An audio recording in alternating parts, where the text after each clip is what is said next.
Welcome to Face the Nation, coming to you live from Stein Studios in Ratmalana. The chairman of the Elections Commission of Sri Lanka, Mr. Mahinda Deshapriya, announced today that an election could be called as soon as within a fortnight. Within the next 2 weeks, an election, a presidential election, could be announced, according to the chairman of the Elections Commission of Sri Lanka. We've already seen several presidential candidates that have been declared by the Sri Lanka Podujana Peramuna and the National People's Power Movement. We're still awaiting on the presidential candidate of the United National Party, which is trying to decide apparently between its leader, its deputy leader, and apparently now the speaker as well. When elections come around, it's also time for manifestos, and over the years we've seen various manifestos that have been put forward to the people seeking a mandate. There was the 100 Days program in 2015 ahead of the parliamentary elections. The Prime Minister put forward a 5-year program. We've seen the Vision 2025 document. Prior to that, Mahinda Chintana Parts 1 and 2. Today, we're going to be talking about the policies in these manifestos and the policies that have been espoused now by the current crop of presidential aspirants. We're going to try to separate the policies from the fairy tales. And to do that, we've assembled a panel of eminent social scientists, beginning with Dr. Mahim Mendis of the Open University of Sri Lanka. Thank you very much, Dr. Mendis, for joining us on the show tonight. Also, Mr. Atula Samarakon, also from the Open University of Sri Lanka, specializing in international politics, a political scientist. And we have Mr. Indrajit Ponzo, economics lecturer, economist, I should say. Thank you very much, gentlemen, for joining us on the show this evening.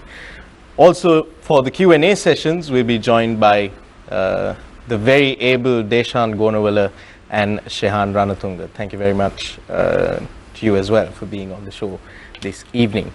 Mr. Ponzo, I'd like to start this evening's discussion with you. At the recent Viatmaga conference or convention, let's say, the Sri Lanka Podujana Peramuna's presidential candidate, Mr. Gotabaya Rajapaksa, espoused his vision of his policies. He outlined his policies for if he wins the presidency. Could you, as an observer, having gone through his speech, separate for us the policy and the fairy tale? Do you believe that there was any fairy tale there? When I listened to this particular speech by Mr. Gotabaya Rajapaksa, I got the impression that it covers a wide range of issues that are relevant in the context of Sri Lanka. From the point of view of development, which is badly in need of for this country, and from the point of view of security, from the point of view of international relations, the fact that Sri Lanka in the center of some of the highly interested international players and our geopolitical situations, and also it was trying to bring out how you deal with Sri Lanka's situation in terms of international economic activities with the rest of the world. So I would think that it doesn't give kind of elements of, as you mentioned, fairy tale elements. It has more substance, and the substance is relevant from Sri Lankan context.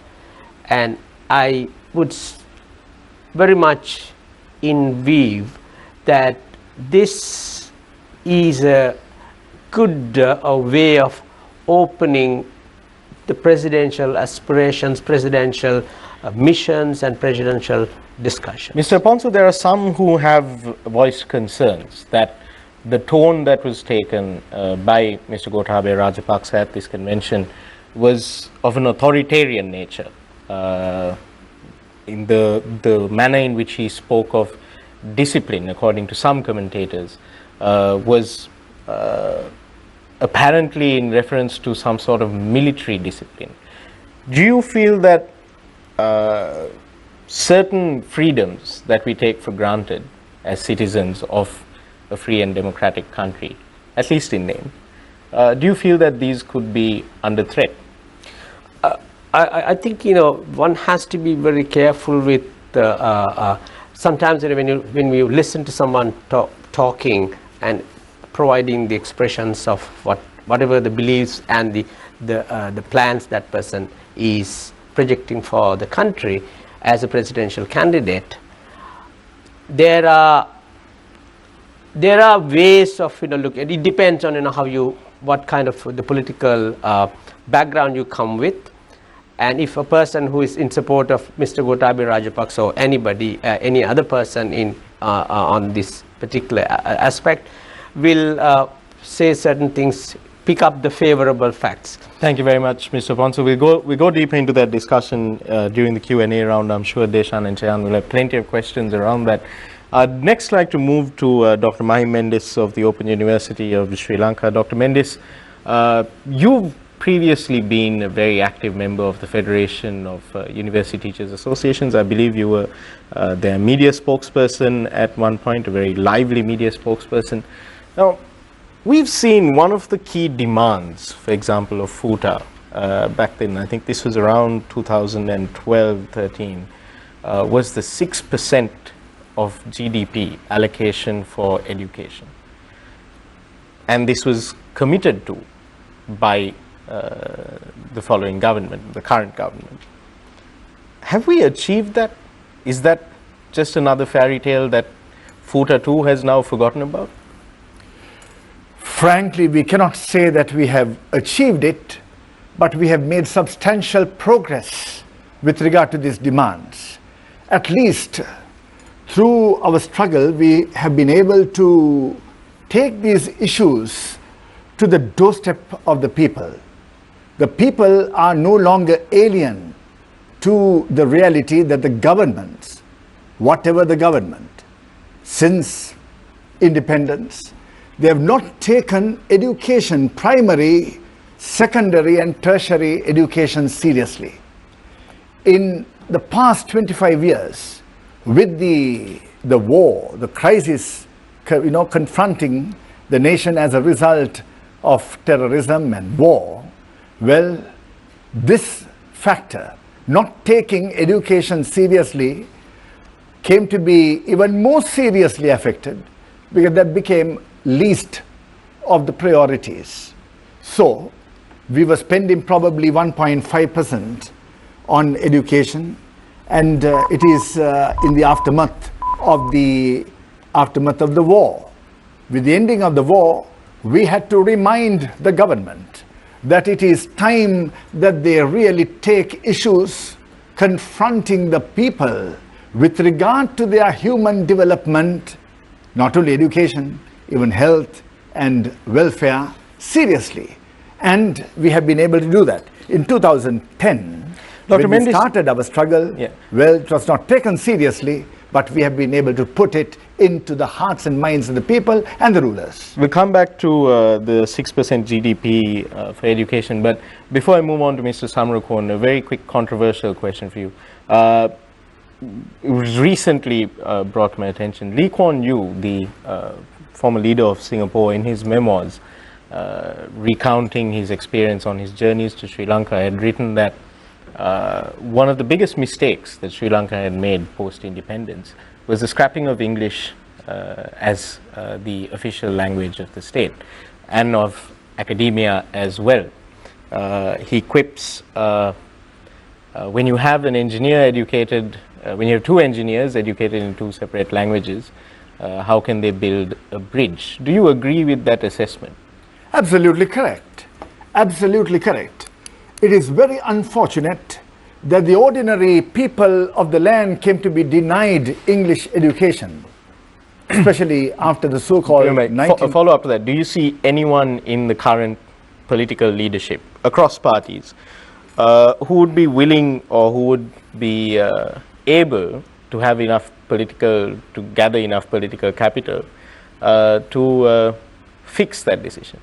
Very clearly, it's just 2 days ago in Beliatta, Mr. Sajith Premadasa, the most likely candidate of the United National Party, was talking about English education. Just 2 days ago in Beliatta, he was very clearly telling the people, the poverty-stricken poor children of Beliatta, that English education will be taken seriously.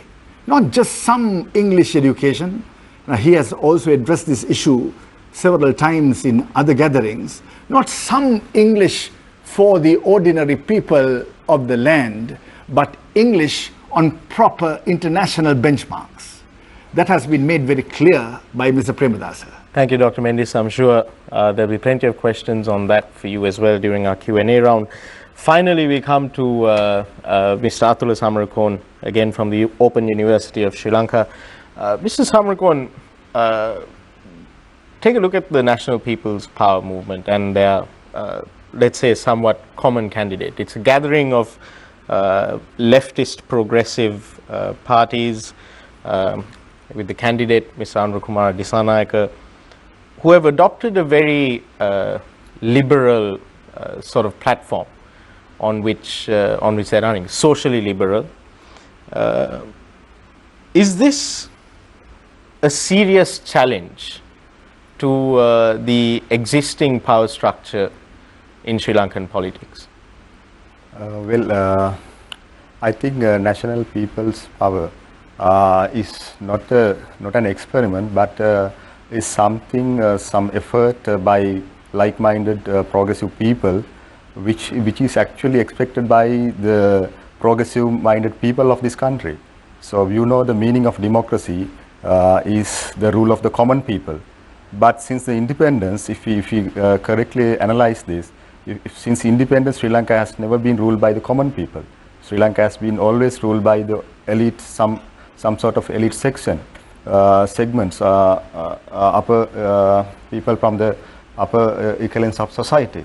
So in that context, I think NPP is going to change that traditional way of politics, and it's a sort of third way in our politics. So we need this third way we need to take this very seriously, because we are at the current moment, we are in search of proper alternatives. I think the NPP will be able to make a proper alternative if it follows a good sound policy, if it introduces sound policy, and if that policy is convinced to the people. And I think at the moment, looking at the progress that they make in Goldface Rally and in several other places, I think there's a considerable support for them as well. So for the first time in Sri Lanka, I think the two traditional parties are in heavy crisis at the moment. So I think this is a very good moment for a third force to rise. I think that space is being captured by the Mr. Samarakoon, quick follow-up question to you. Do you feel that this sort of liberal progressivist face that has been adopted by the NPP is possibly a deception? Because if you look at the ideologies, there are a lot of old faces, old hands, leftist old guard, that are involved with the National People's Power Movement, and who have traditionally been restricted by their ideology. Do you think that the NPP is capable of bringing forth the sort of new thinking that the country needs to progress? Well, actually, politics cannot do without ideology. Right? If you look at UNP or SLPP or NPP, so they all have a certain ideology. When it comes to the Marxist parties in Sri Lanka, what happened basically is they were into extreme ideology. So in that context, I think NPP is finding a middle path. So that is very much appreciated and appreciable, because at the moment the world is hegemonized by the liberal ideology. If you believe in what Fukuyama said after 1989, so the liberal world has, we are facing a liberal world today. So liberalism is not a farce, or not, it's something that we all have given consent to. So liberalism is all about the people, but how the governments in Sri Lanka have practiced liberalism is the question, a problem. So therefore, there is much to take from liberalism and adopt by the left parties. I think that the mixture of socialism and liberalism is something which is required at the moment. So we have to find this right mixture, because you can't go into the extreme liberalism either, or you can't go into the extreme socialism. So in between there should be an ideology which actually helps people to find their liberty as well as their livelihood. Thank you, Mr. Samrakon. I'd like to open the floor for questions now. Shall we start with Deshan? Thank you, Nadim. I think I'll also go to Dr. Samrakon. See, the NPP, like Nadim was saying, is coming on a very liberal platform, and one of the statements made by the presidential candidate put forward by the NPP, that's Mr. Andrakumara Dissanayaka, was regarding LGBTQ rights. Do you strongly believe that if an NPP government were to come to power, that we could see that level of equality come to fruition? Or is this merely just looking for space in political ideological space rather? Well, I mean, when it comes to liberalism or socialism, I think both ideologies look at the marginalized sector with very much sympathy. So in Sri Lanka's case, after independence, no major party has been able to clearly take the side of sexually marginalized people. But for the first time in Sri Lanka, the JEP and the NPP has been able to take this discourse into the public, and so they have certainly created some education about, awareness about this issue. I think sexually marginalized people in Sri Lanka as well as in South Asia is a bigger issue. But if you look at Nepal, India and all, they have decriminalized this sexually homosexual and other sexually marginalized groups, treated people. So therefore, it is right for us to actually take this into political agenda. I think that is what the NPP has been doing. So that is part of the larger issue, because larger issue is democracy in Sri Lanka. Not only the LGBTQ, but several other sections of the people are really oppressed. So these basically the left parties talk only about the oppressed people, but we have to look at the larger picture, because when it comes to the larger picture, it is basically the economic issue which actually oppresses all the people in the country. But on the other hand, not only the economic issue, but this sexually marginalized people and the people who are oppressed by the caste or the race, language issues. So we have to take all these issues into the agenda and make them the political issues of the country. Dr. Ponza, I want to bring it to you on that note. Now, the economy tends to be a pertinent subject. Sure, in 2010, at the conclusion of the war, before that, the conflict was the key consideration when it came to a presidential election. But now, like most countries, the economy is at the center of it.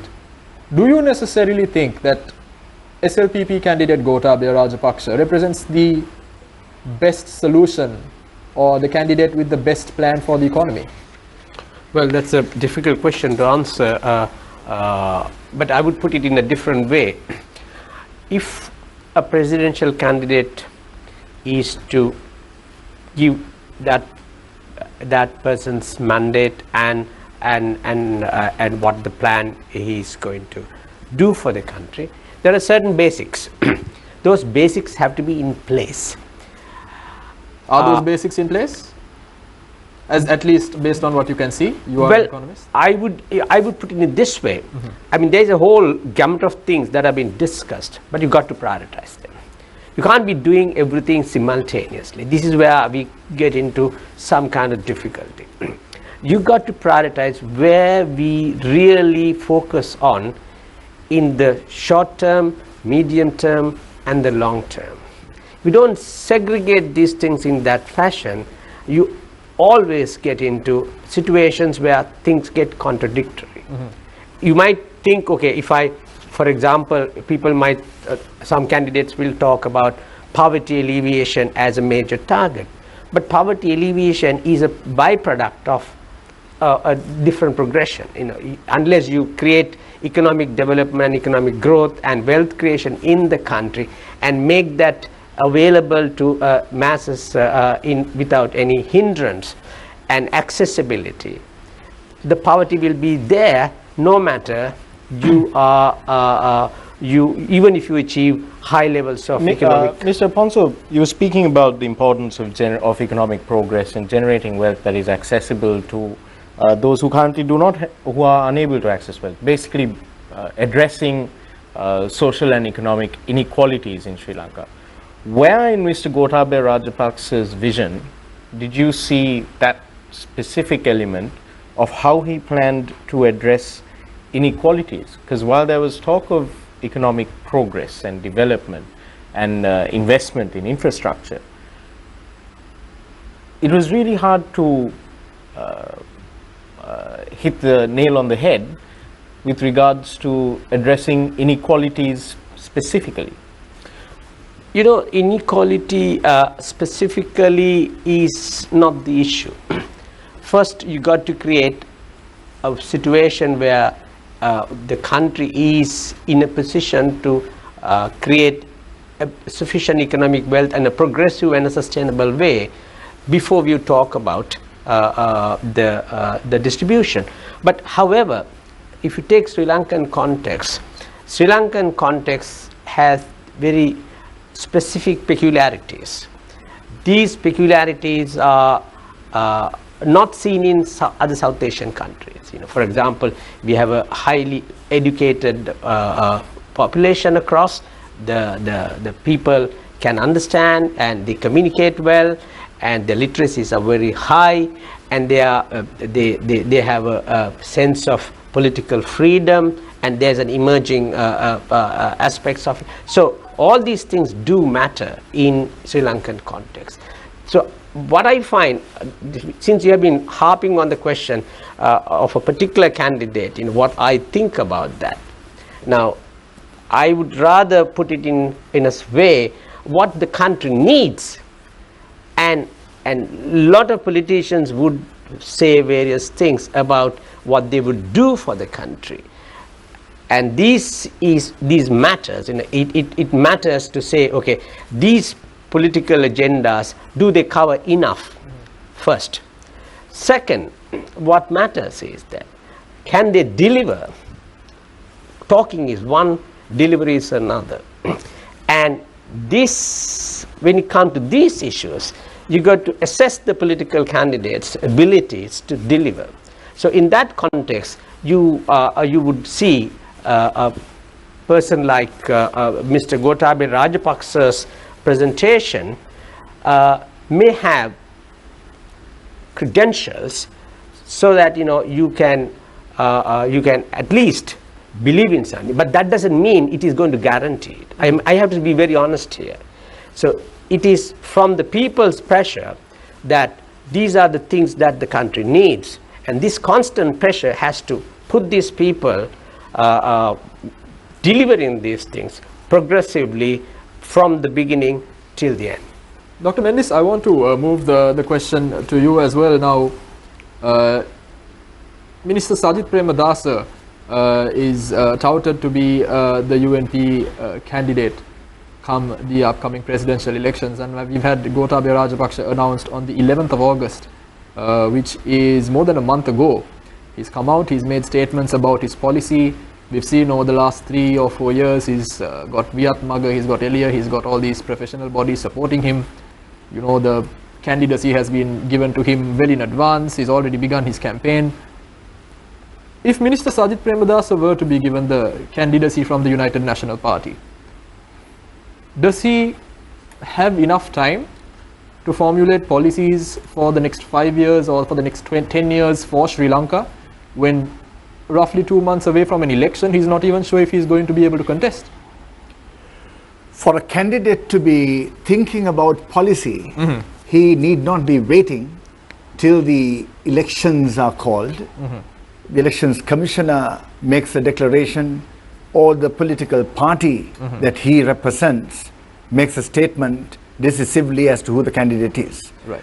As far as I know, Mr. Premadasa had been in a very, very serious discourse, talking to the best possible specialists in different fields during the past, and he has a very clear idea as to what should happen with regard to socio-economic, political, cultural, and moral development of the people. So a leader needs to have a very clear perspective as to what the future direction of national development should be. Right. So that, looking at what Minister Premadasa had been saying very clearly to the people, traveling with the people, working with the people, all the time walking with the people, he's all over the place, addressing in his, each and every time he addresses, I think he addresses a very specific factor connected with national development. As I said just 2 days ago, he was talking about the significance of English language education at the national level, which is a major problem, creating incompatibilities in socio-economic development. Mr. Premadasa constantly, I think, at the event you mentioned, he also mentioned that he's going to give every student a new uniform, a pair of shoes, and he's going to give every student in the country lunch, if I'm not mistaken. Now, these are, at the heart of it, these are goodie bags. These are things, these are free giveaways. The United National Party over the last 4 years has represented a reformist party. They've put a lot of emphasis on how bad the economy is, how much we can't afford to spend on things that are necessary, you know, towing that line. Will Mr. Premadasa represent a departure from the United National Party's traditional policies? United National Party, right from the beginning, had been doing a lot for the ordinary marginalized people of the country. Right. You were talking about education.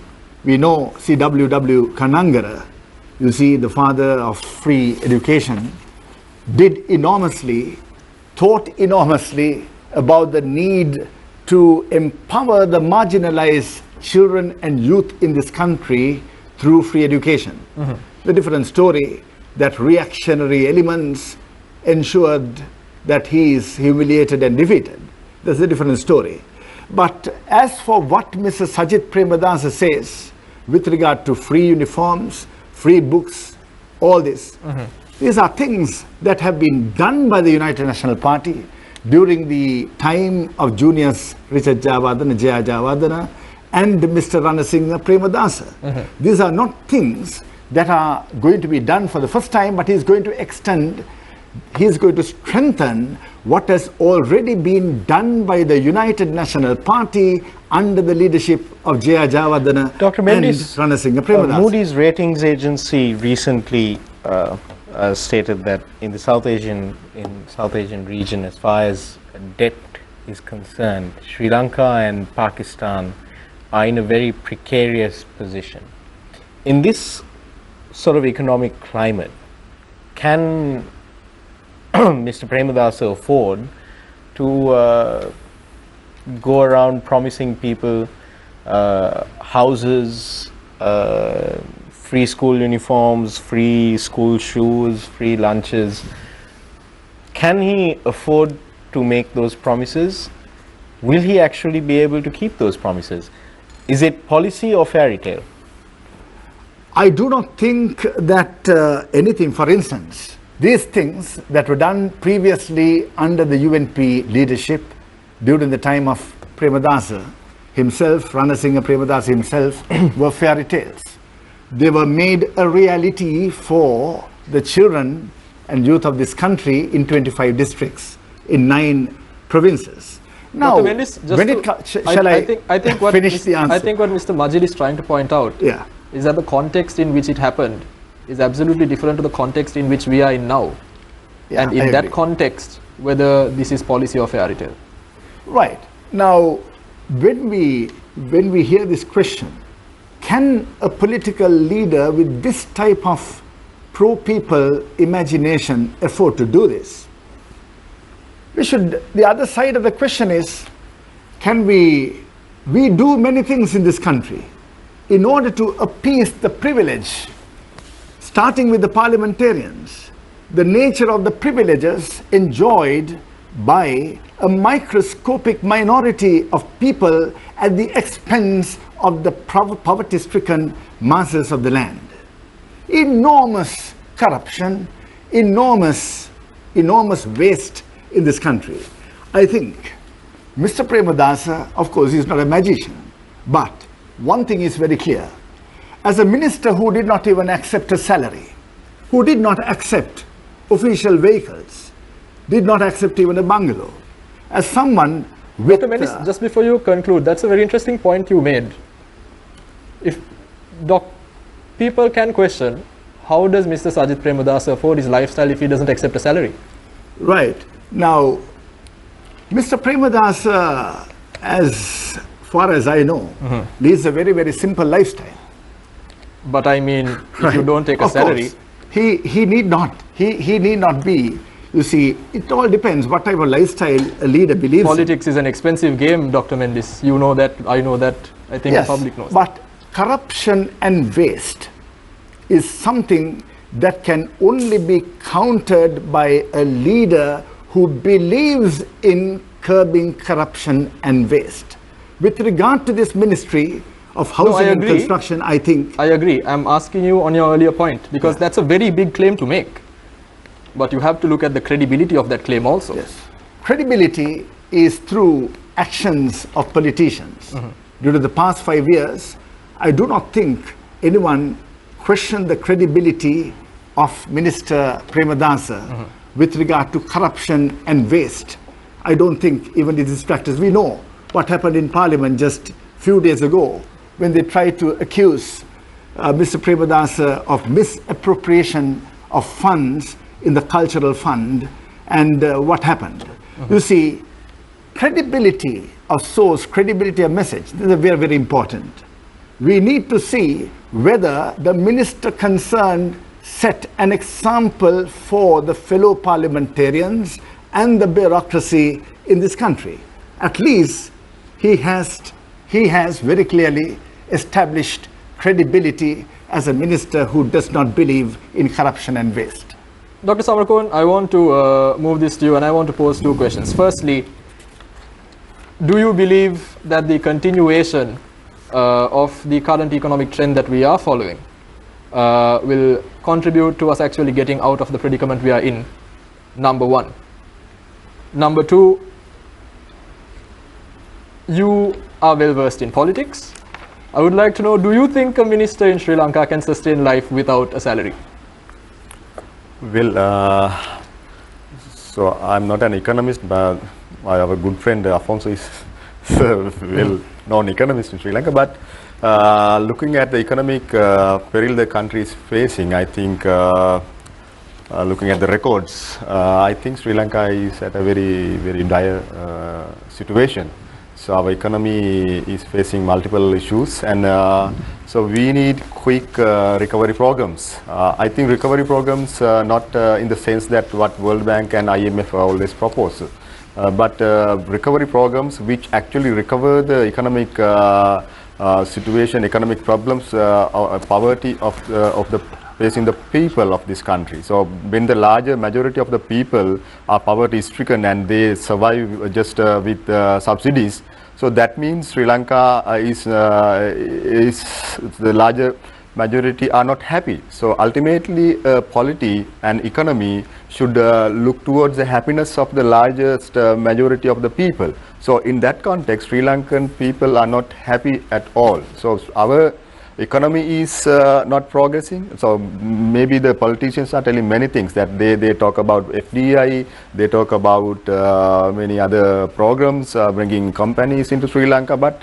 after all we know that the economy has declined continuously from from 2015 onwards, when you look at the economic growth of the country, it is very at a very much low rate at the moment now. So we have a very big economic issue, and economy is the foundation on which we can build everything, right? If we can't talk about education, we can't talk about other things if the economy is not sound. So that is a large issue which all the politicians Mr. Samrakon, should you know, take it's seriously. interesting that you say that, because immediately post-war, when then President Mahinda Rajapaksa embarked on his development drive, pumping billions of rupees into and getting into debt to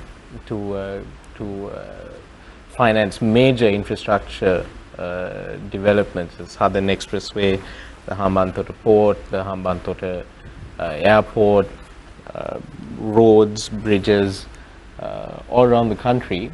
At that time, when he said that we need to first fix the economy for everything else to fall into place, many of the personalities who are now part of the National People's Power Movement accused the then president of ignoring important issues like the national question and ethnic reconciliation.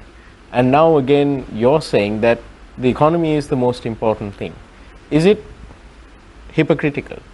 At least theoretically, economy is the most important thing. But when you look at the programs that Mahinda Rajapaksa launched during his era, so there were several other priorities actually he should have been concerned first with.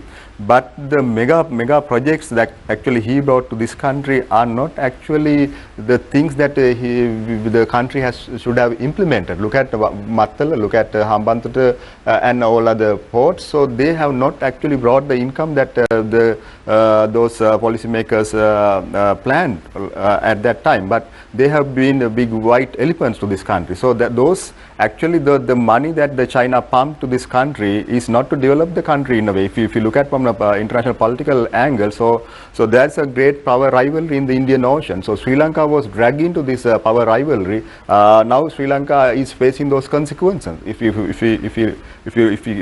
carefully analyze the situation that Rajapaksa government put this country into, so it is true that it brought a lot of money to this country, but that those lot of money actually was wasted, and there was a lot of corruption behind it. So if you look at how much they spent on one project and how much they have wasted. We'll come to that. So those are issues actually. We'll come to that in just a moment. Whether we have prioritized properly. We need to go in for a short commercial break. We'll come back to your point in just a moment. I'm sure there'll be plenty to be said for and against your position. Face the Nation will be right back after this break.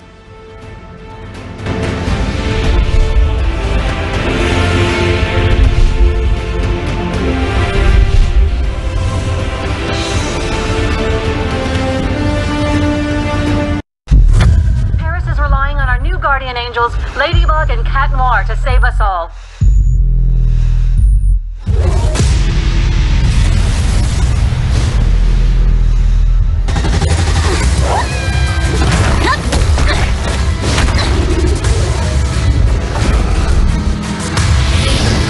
You need some help. Safe return! Daddy!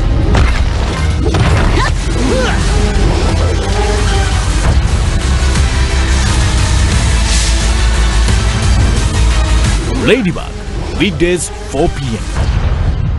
We can fight this. You're right. The cancer's only my liver, lungs, prostate, and brain. All things I can live without.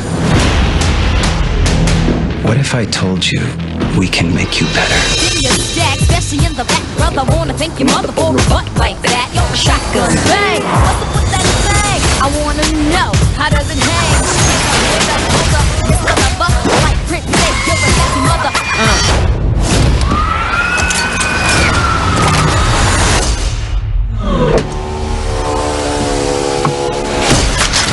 Wait! You look like the topographical map of Utah. Exactly. Down, set free. The won't be the one is enough for the beat. It's the only thing you can't say. Came out to play. Stay out. Deadpool. Hit Ratri Dayata. Legends of Music on TV1. There's a new world world somewhere. Keith Kotka. I'm on. I roll onto you. He had the nickname the Big O.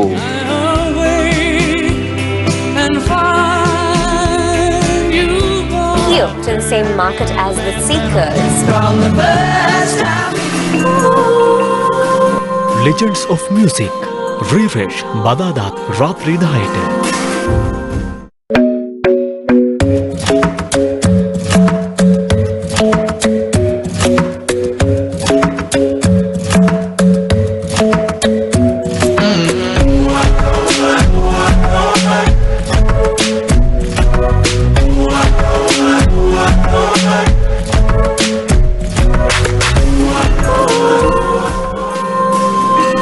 Sunrise Melodies සතියේ සෑම දිනකම උදෑසන 5ට.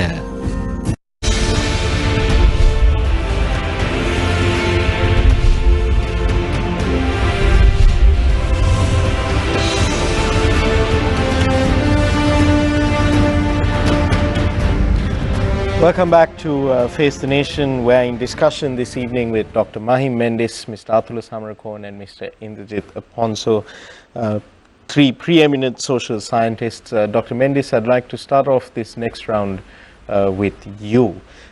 In the previous round, Deshan asked you a question about how MPs or ministers, how politicians can survive without paying their salaries, because we hear this a lot from a lot of people, not just Minister Saji Premadasa, but from others as well, who say, "Oh, we don't take salaries. We live very meager.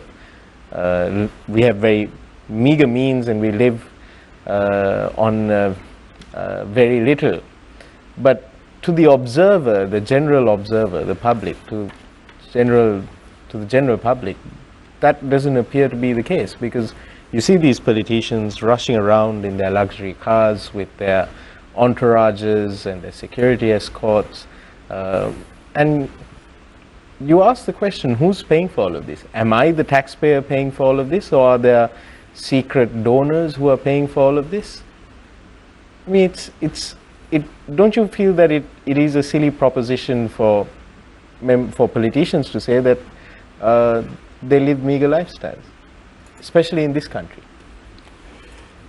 I was trying to answer that question in the context of the statement made with regard to how affordable it is to provide school uniforms, free, whatever for the children, the poor children of this country. Well, what I can say, I was trying to say that there is enormous waste and corruption that need to be curbed, and Sri Lankan leaders have not been able to do so because they themselves did not believe in a simple lifestyle. They were tempted. They proved themselves as people who could be overcome through all types of incentives and so on. And no politician very easily can be called an honest politician in this country.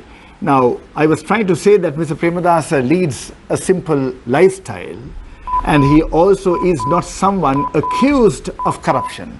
That much is very clear to us.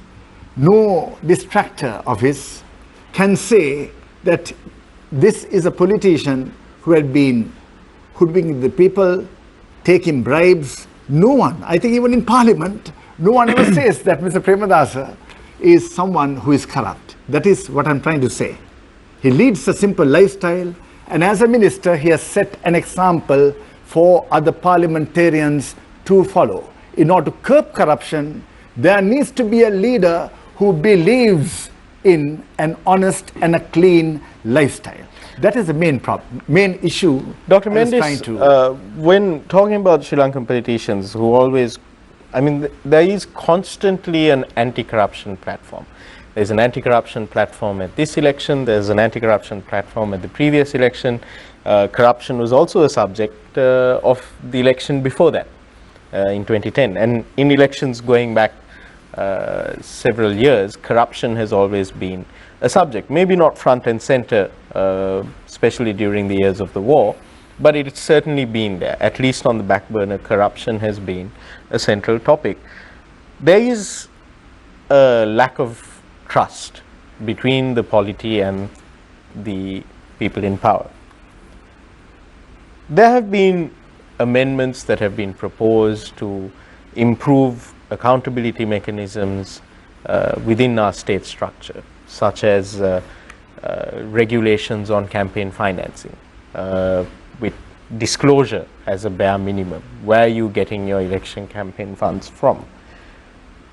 But when it actually comes to taking that step and imposing these regulations or enacting them in law, our politicians who are very loud-mouthed on the issue of corruption tend to become very quiet. Wouldn't you agree?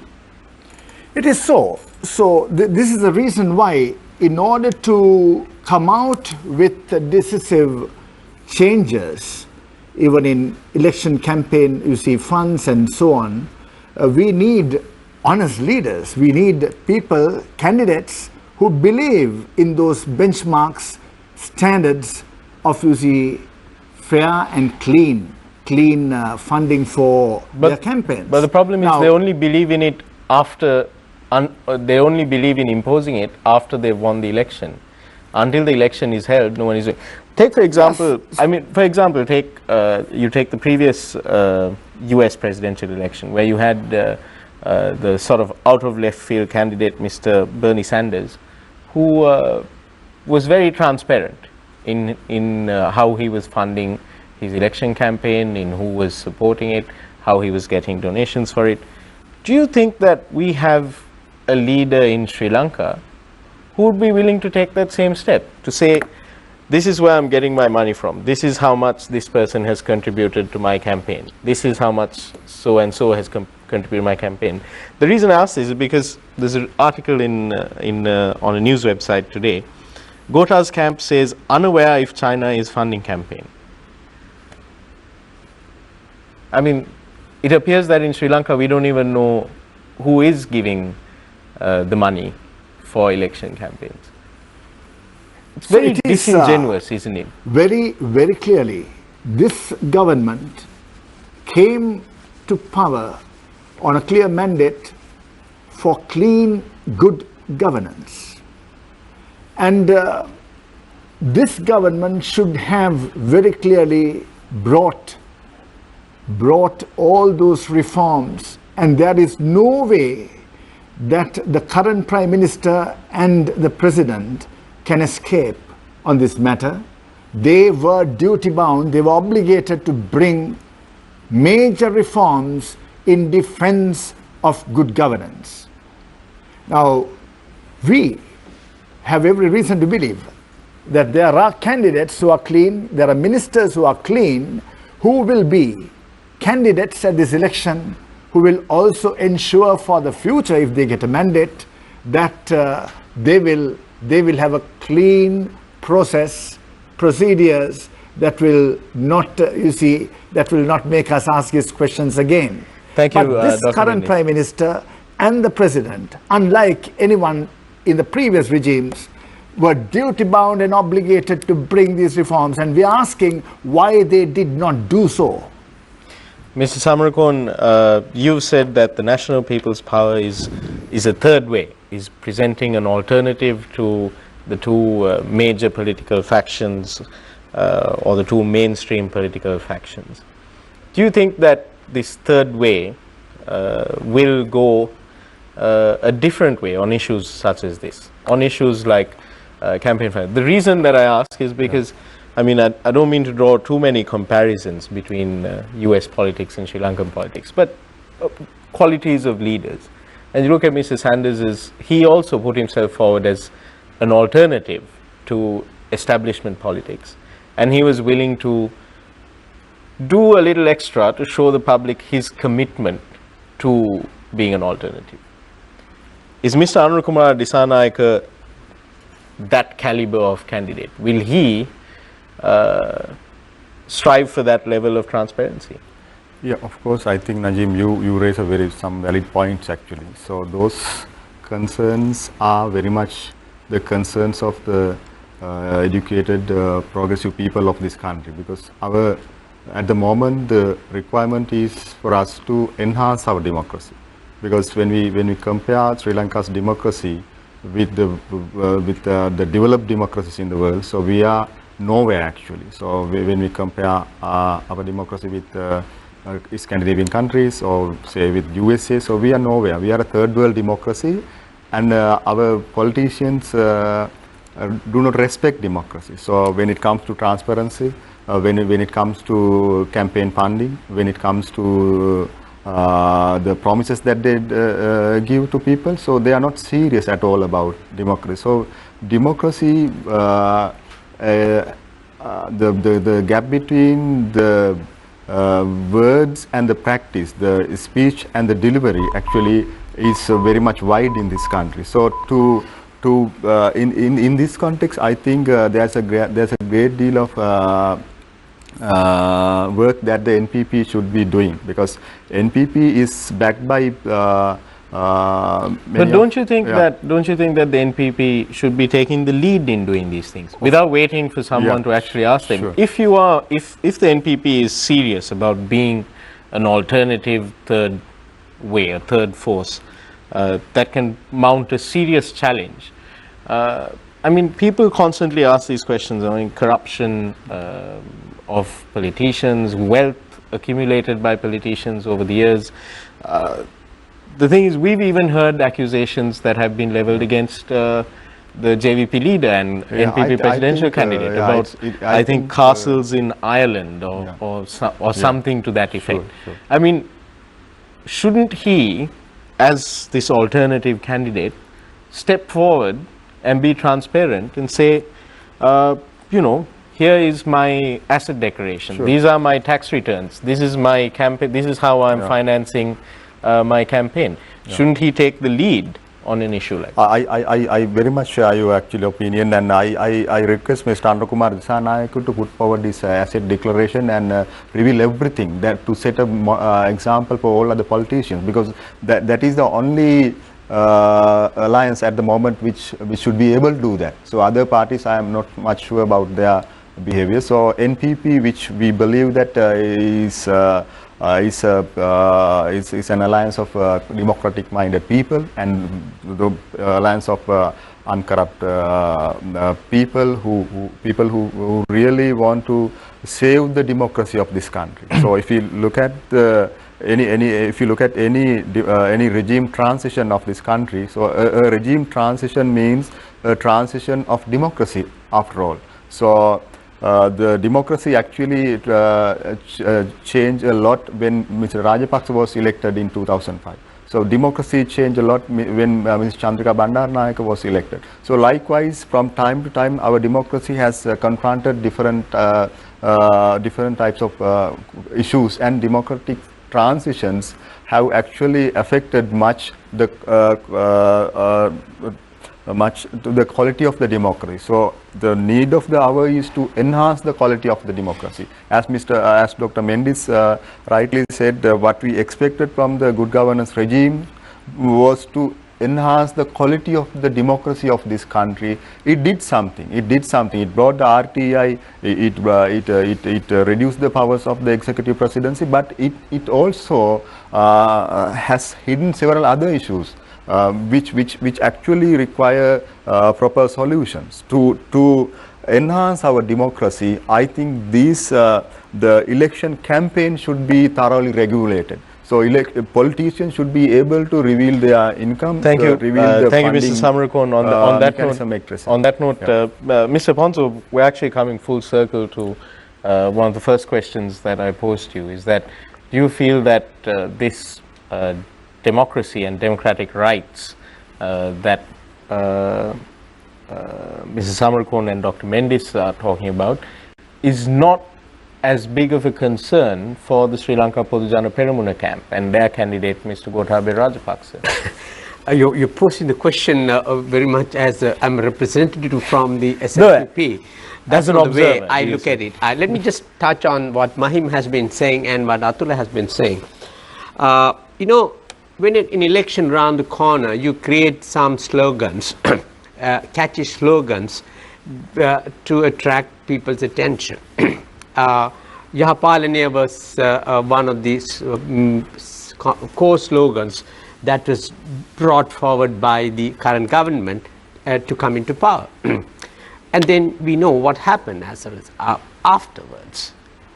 Corruption free, and I remember I was in a discussion just prior to the elections when someone was asking about how to give salary increases to people. The simple answer was, okay, we're going to cut all the corruption and save that money and give it to people.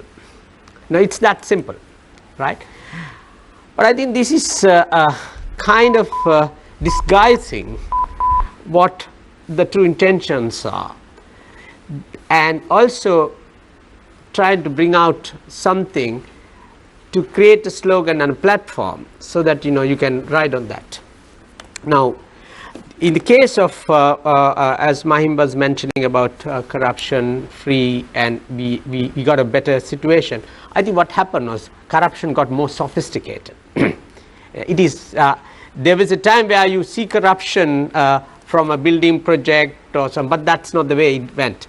If you go back to the bond issue, that was a corruption of a highly sophisticated nature. If not for some insider information, that would never have surfaced, and that would have not gone this far to an inquiry. So one must understand this corruption is taking place in all different layers and different disguised forms, and we only look at a particular situation and say this is but corruption. Mr. Aponso, don't you believe that that kind of corruption is able to take place because there is a culture of secrecy, because of people operating in the shadows? I mean, don't you believe that if we had a degree of financial transparency, especially surrounding those with political power and those who are entrusted with serious duties in the state and in the bureaucracy, that with a degree of transparency and increased public scrutiny, that you could eliminate almost a majority of the risk of corruption could be mitigated? Well, and do you see not just the Sri Lanka Podujalan Peramuna, but do you see any political camp in the country that is willing to take that step and say, yes, we stand for financial transparency, for transparency in campaign financing. We want the people to know if we're being funded by the Chinese or the Americans or the Europeans or by Middle Eastern countries or foundations or whatever it is. We want the people to know. Do you see any political camp in Sri Lanka that is willing to take that step and say, this is who we are, this is who is funding us, and this is what our message is? Because I really don't. Well, I think this is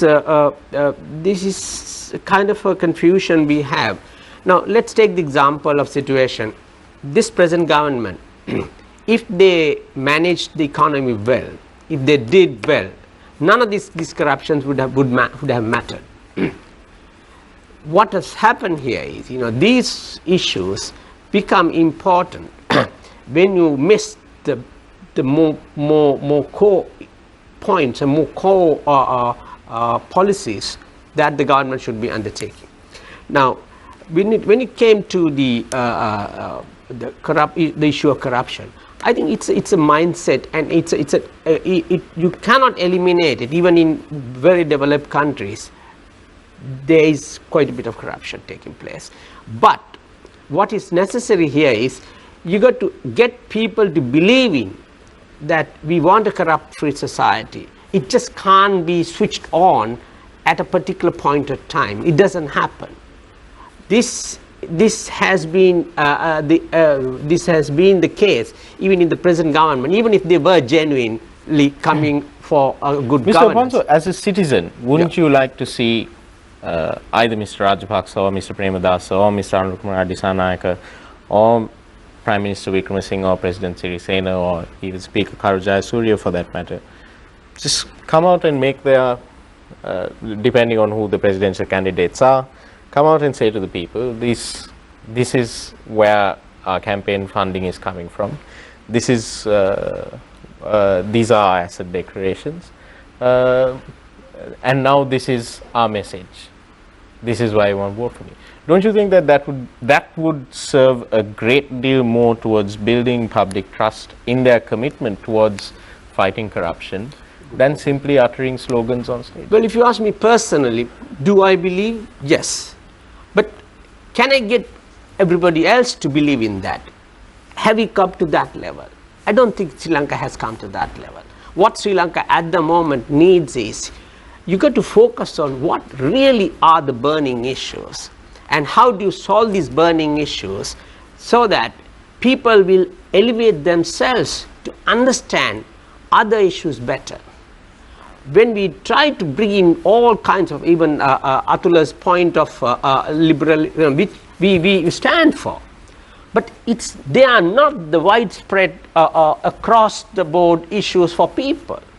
For people, what matters is they want empowerment. They need to be, it's not poverty, it's empowerment. People have to be empowered. Now, at the moment, that is not there. But don't you think that these kinds of actions empower the people against their political leaders? Not really. Not really. It doesn't. You don't think that if, for example, all the 3, 4, or I think potentially 17 presidential candidates were to make their asset declarations and their campaign funding sources public, that would empower the people who are actually voting to hold them to account? It's not. It doesn't empower people. Well, at least at a that information being public empowers the public. Does it not? It will definitely be useful, and it will definitely be a desired point. But whether one can really genuinely achieve these kind of things is another issue. In Sri Lankan context, there can be a lot of things being said as nice things, good things, but beneath that, you behave in an entirely different way. Now, even some of the politicians, when they say they are clean, they don't have that, they don't have this.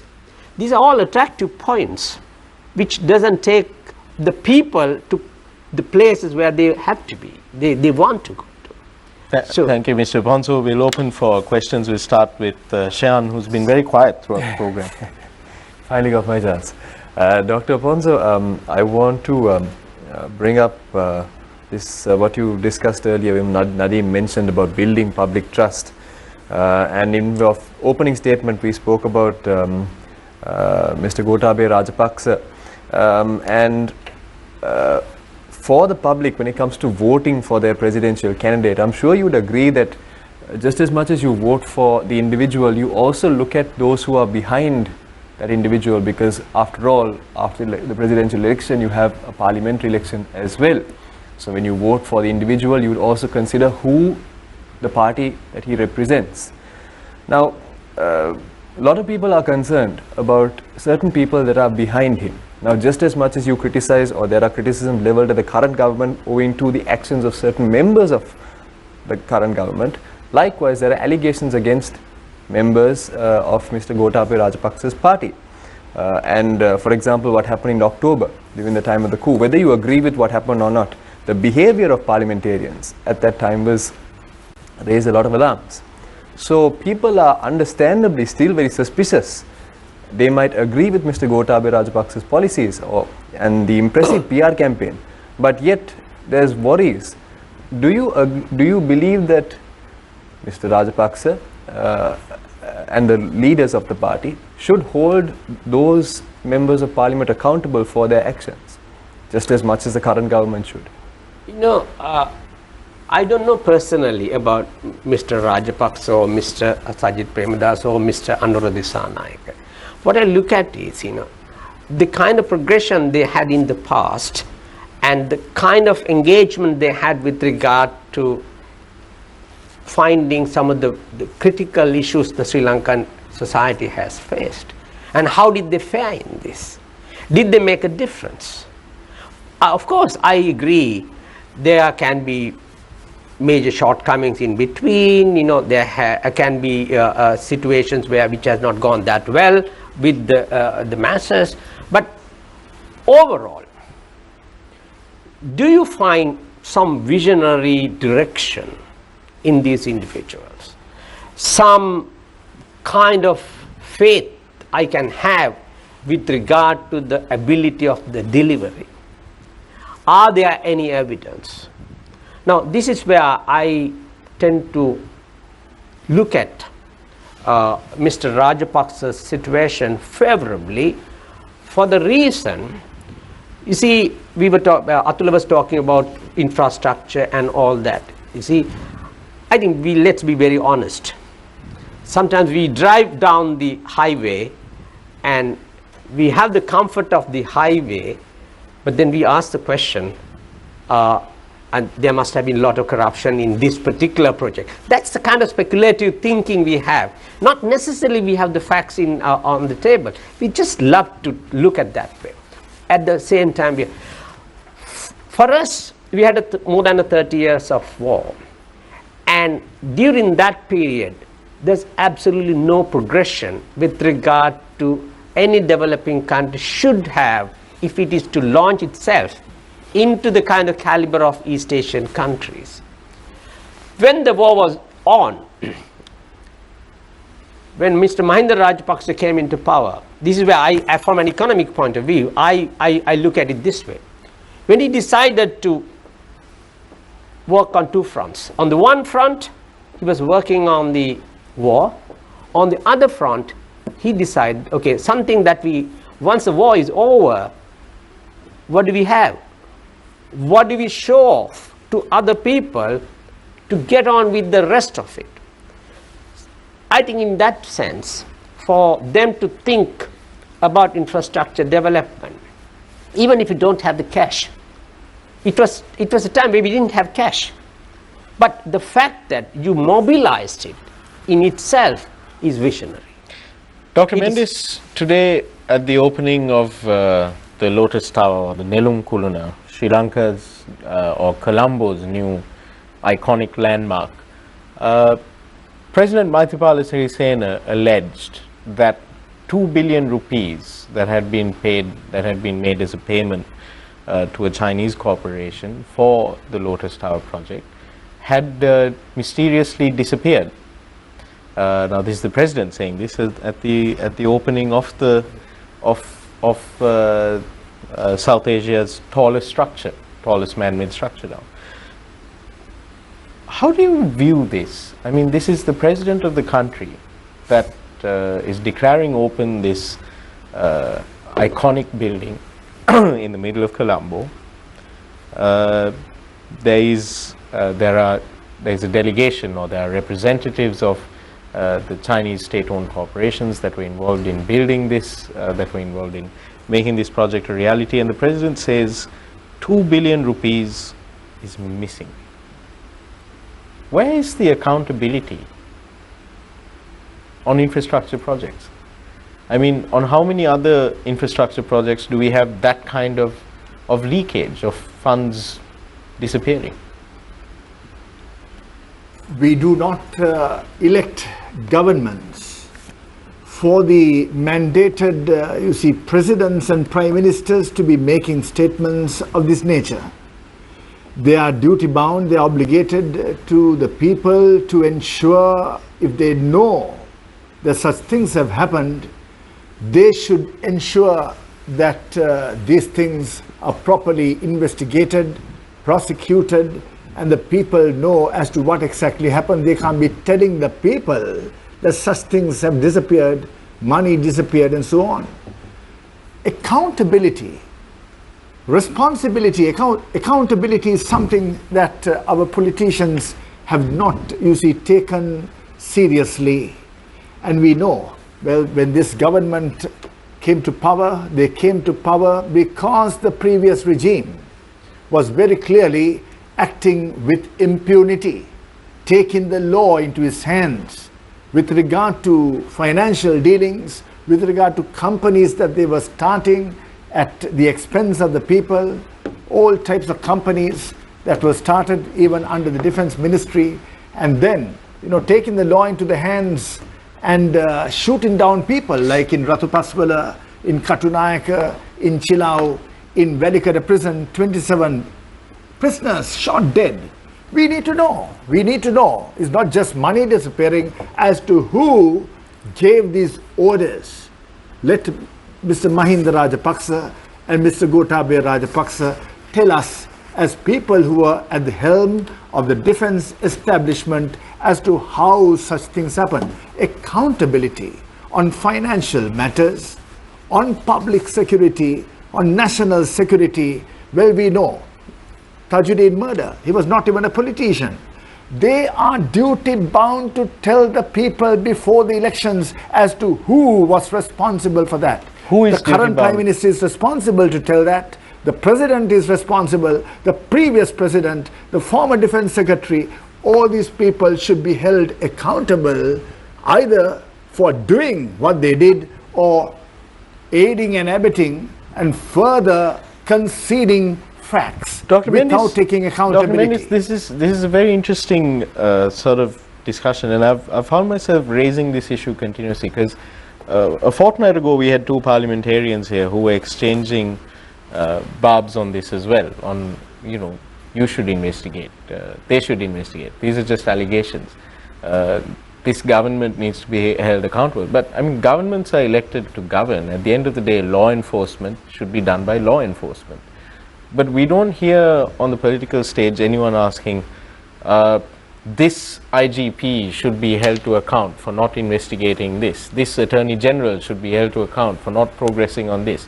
This CID Director should be held to account for not investigating this. This Colombo Crimes Division OIC should be held to account for not investigating this. This JMO should be held to account. I mean, and I asked the same question from those two MPs as well. I mean, you're saying that you need to have greater accountability and there needs to be investigations into these violent crimes. How many times have you summoned these officials who are responsible for these investigations before a parliamentary committee to answer for their, to either say that this didn't happen or to say, or to answer for negligence? I mean, that has never happened. So, I mean, the understanding of accountability within a democratic society and how accountability should function seems to be very flawed, because we're always looking to governments to do this. It's a very master-servant kind of relationship, don't you think? It looks like, it's not only the political leadership, it looks like, for instance, you were talking about the IGPs and all that. Well, the officials do not know what they are supposed to do. Now, the Prime Minister and the Deputy Defense Minister, in the aftermath of the Easter bomb attacks, went on record telling the people, I have not been invited to the National Security Council.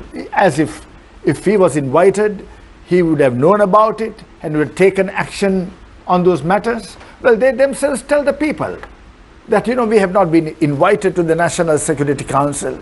And then the IGP says, I know nothing about this. Well, this can't go on like this.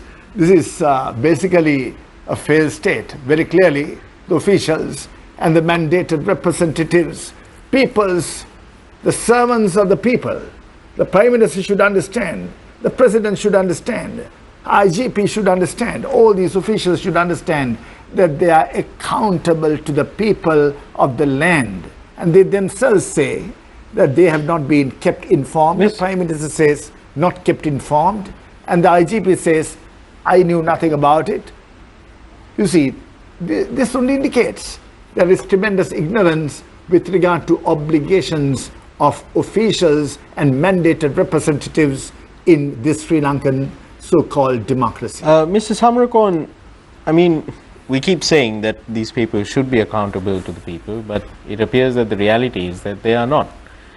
How do we go about making them more accountable to the people? I mean, what is the plan? What are the steps that can be taken? What are the reforms that can be made in Parliament, for example? What steps should be taken to ensure this most fundamental thing in a democracy, that there is accountability from the elected political leadership and the bureaucracy to the public, the taxpayers? Yeah, Najim, when we talk about any issue in a political system, So what we always ignore is the matter of political power. Actually, which segment of the people holds political power? When it comes to the two major parties, I would say there is not much difference between these two parties at all, right? So their policies are same, and the same people actually cross over from time to time, and so these two parties have ruled the country for long, right? Since independence. So when it comes to eliminate corruption, I agree with Dr. Aponso. It is very much difficult because system is very much adapted to these things, right? So everyone is corrupt. So when we can question each and every individual of this country that of some sort of corruption, public sector or private sector, or politicians, everyone, because system is totally corrupt. So then what can you do to change the system, right? So after all, it is a big issue of changing the current system and changing those who hold the power in the system. So that is why I propose, and several of my colleagues and several like-minded people and the NPP are proposing that we need a third way, and we need a new thinking. We need to rethink the system. We need to rethink the politics. So what will the NPP or this third way do differently to ensure that there is greater accountability? It can't make any difference other than making the people aware of these issues, right? So it is the public which should be able to decide about their future. So that is what we actually have been telling for long now. The people should take these issues very seriously. The people should think that the democracy belongs to the people. It should be the common people's rules, whereas some aristocratic people, some corrupt politicians, those who have amassed money from corruption, so they get into power. So that is the tragedy of this country. That is why Sri Lanka is lagging behind in all indices of development, progression, etc. So therefore, we need a big change. So this is the right moment. We are at a very much critical juncture in the political history of Sri Lanka. So our democracy is in a way facing a severe threat. On the other hand, the entire country is facing other issues like corruption and the lack of trust in politics, etc. And debt. So therefore, we need to stop a while and rethink the system. Right? We need the only thing that we can do is to request the people think about the future of this country, because the country is not country doesn't belong to a certain family or certain set of people or certain party, but country we have to preserve the country for the posterity. So that is our responsibility, and that's why we Thank you, Mr. Samrakon. I'll stop you there. We're going in for our final break. When we come back is the final round of tonight's Face the Nation.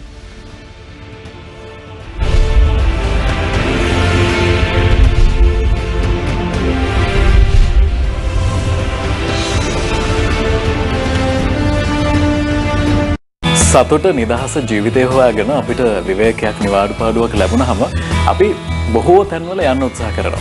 අපේ රටේම තැනක වෙන්න පුළුවන්, නැත්නම් Indian සාගරයේ තැනක වෙන්න පුළුවන්, ලෝකයේ ඕනෑම තැනක වෙන්න පුළුවන්. අපි කැමති ඇවිදින්න, සංචාරය කරන්න, ලස්සන බලන්න, විවේක ගන්න අපි හරිම කැමතියි. හැබැයි දින ගණනක්, සති ගණනක්, මාස ගණනක් වෙන්න පුළුවන් අවසානයේ අපේ සැබෑ ජීවිතය, සැබෑ සතුට, සැබෑ නිදහස හොයාගෙන අපිට මතක් වෙන්නේ ඔබේත් මගේත් ආදරණීය නිවස. එසේනම් මේ ලෝකේ ලස්සනම තැන බවට පත්විය යුත්තේ අපේ සුන්දර නිවස. එන්න පහන් නිවසට මේ ජීවිතයේ සොඳුරුම තැන් හමුවන තැන. නෝද වෙන්නට අපි දඩය මේ ගිහිල්ලා තාමත් මතකයි සිදුවෙච්ච දේ එදා මේකත් දඟලල්ලෙන් විතරයි. සිහින දෙව්දුවේ ඔබට තුන් ලොවේ එකම නමයි මා දන්නේ. මේකත් දඟලල්ලෙන් විතරයි. මේකත් දඟලල්ලෙන් විතරයි. දඟරැල්ල සතිය දිනවල උදෑසන 10ට.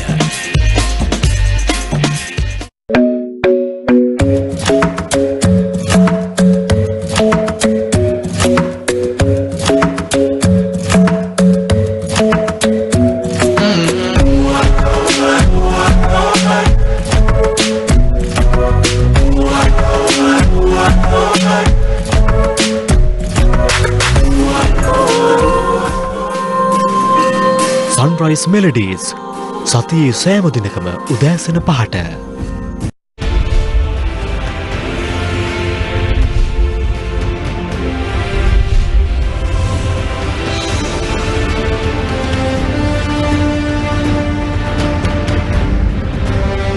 Welcome back to Face the Nation.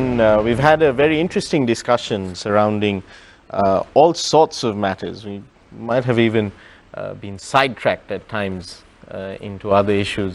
Mr. Samrakon, Mr. Athula Samrakon of the Open University of Sri Lanka, I'd like to conclude this final round beginning with you. Going forward, I mean, you have at least 3 major camps that are going to be contesting this election. I say at least because we still don't know whether there will be a split in the United National Party, for example. What should be the biggest areas of focus for the presidential aspirants? If you had to, off the top of your, not just off the top, but given your experience, if you had to name 3 things that the presidential candidates seriously need to focus on, what would they be? Yeah, well, Najim, I think there are several issues, but we need to prioritize. But my first priority is democracy. So what is always at threat in Sri Lanka is democracy, because at the current juncture, so what happened as a result of some actions that the Yahapalana regime took. So democracy in a way took a new turn, but the government actually could not consolidate democracy and could not sort of implement some of the policies actually it put forward. So if you look at the democratic content that the current regime added to the system, I think it is very much at a very much appreciable level. So there is much democratic content that this Yahapalana regime added to the system. But after all, this content has never been used, has never been taken seriously by the same regime actually which brought this democratic content. So as a result of that ignorance, that negligence of the democracy that on which the Yahapal regime was founded, on the promise of which the regime was founded, now what we are going to confront is the issue of dictatorship. So in always the democracy has 2 directions. Theoretically, the one direction leads to dictatorship and the other direction leads to more democracy. So in between dictatorship and democracy, we need to strike the right balance. So the Yahapal regime, I think, could not strike the right balance. So it was sort of going into the extreme of increase in democracy, but that was a pretext. And behind that mask, there was a lot of corruption, there was a lot of malpractices, and after all, people lost the trust of the system. So therefore, we need a government, a regime change, which is able to strike the right balance between the dictatorship and the extreme democracy. So we need to discover that middle path. Thank you. So I think that middle path should be the National People's Power with Movement the NPP. and Mr. Anurakumar Disanayake. Mr. Aponso, I'd like to move on to you next. Mr. Samrakon thinks that we're caught between either more democracy or more authoritarianism. If you had to pick 3 areas that the presidential aspirant should focus on, what would those 3 be?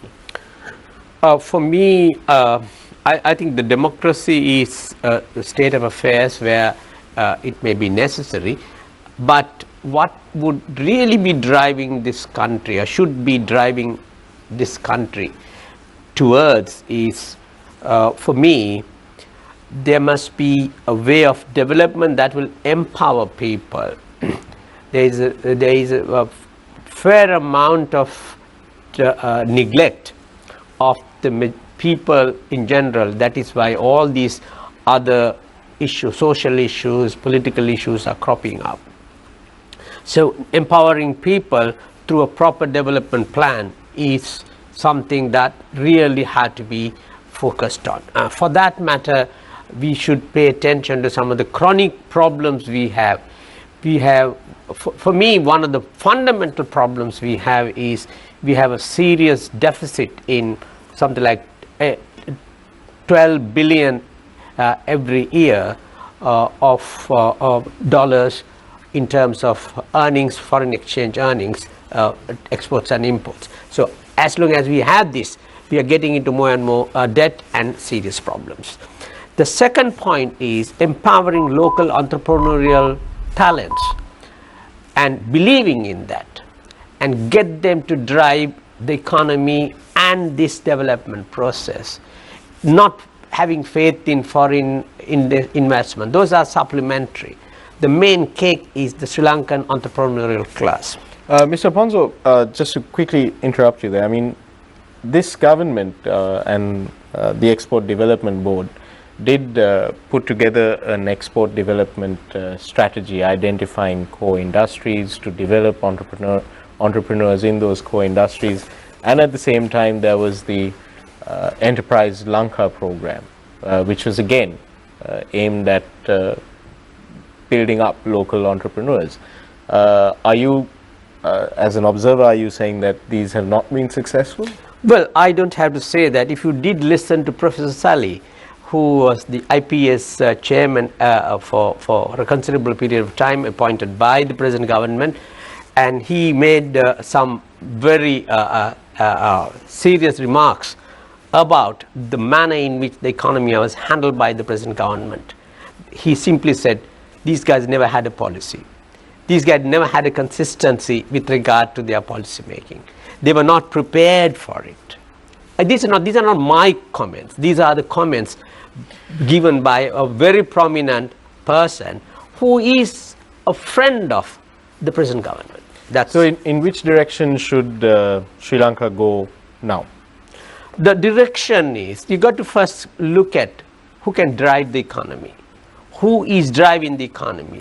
Have we given the enough space for the local entrepreneurial class to drive the economy? We have not done that. And the corruption gets in this way as well, you know, lack of transparency, corruption, political interference in policies. These are all affecting the ambience in the country for a right kind of development process. You said we need to empower people through a proper development plan. Which of the political camps has a proper development plan? I don't know which political camp has a plan, but I'm telling them, look, this is what is necessary. I don't care which party, which political leader is going to pick it up, but it has to be comprehensive. It's not bits and pieces. It's not about poverty, it's not about uniforms, it's not about something else. It's about the whole comprehensive, making the cake big so that everybody will have the access. And my last point is about, you got to have a national drive. Most of the social and other issues that we have are as a legacy of the kind of education we have. We don't have an education that respects people. We have to make people learn how to respect each other. So the so-called ethnic divisions are going to be eliminated. We got to have an education that will allow creativity. Children should be able to innovate things. We don't have the innovative capacities because we are very regimented. Thirdly, we got to have people and an education that will create leaders. We don't have leaders in this country. People assume that they are leaders, but they are not leaders. They don't have the leadership qualities, right? So these three have to be put in place from a longer term perspective. From a short term perspective, how do we empower people? We have a large public goods available in the country, education, health. See how much accessibility people have to these things. They are not available. Thank you very much, Mr. Ponzo. Finally, we come to Dr. Mahim Mendis. You just heard what Mr. Samrakon and Mr. Ponzo had to say Mr. Samrakun was of the opinion that we are caught between democracy and authoritarianism. You heard from Mr. Ponzo, who said that we need to empower people through a proper development plan. There needs to be education reform that brings about creativity and innovation, and that celebrates entrepreneurship and respects diversity. What are the three things that you believe a presidential aspirant should be focusing on right now? Most fundamentally and essentially, rule of law. This country is considered a failed state, where the government nor the people have respect for the law, and this is a country that needs rule of law.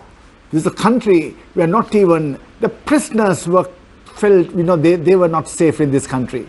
They were just gunned down, and no one is answerable in this country for that. Private citizens are being gunned down, like in the case of Tajuddin. No one is answerable. Rule of law, number one. National prosperity and national unity is very, very important. The minorities in this country, we don't even wish to use. We should not be even using that word. There is no equality and equity principles. The people of this country, not only the Muslims, not only the Sinhalese, not the Tamils, the people, the Adivasika people are not feeling united. They are not feeling that this is an order that is doing justice to them. There should be national unity and prosperity with equality and equity principles. There needs to be power sharing. We need to trust the people. The Tamil people, the Muslim people, the Sinhalese, they all need power sharing, and national unity and prosperity will come through an empowered people. And most essentially, number three, we need an empowered community of people, empowered people who can stand on their own feet. And for this, we need a leadership that believes in making people stand on their own feet. Empowered people, a democratic-minded people through a democratic leadership, not anything else, not an autocratic leadership, a democratic-minded, committed, passionate leadership that will make the people and a truly empowered people. Thank you very much, Dr. Mahim Mendis. Thank you very much, Mr. Atula Samrakon, and thank you very much, Mr. Indrajit Ponso, for joining us on the show this evening. Thank you also to Deshan and to Shehan as well. I'll keep this very short and quickly wrap up, share a quick thought with you. The human race divides politically into those who want people to be controlled and those who have no such desire. Something to think about. Good night and good luck.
TV1 රැස්වී දෙන ජීවිතේ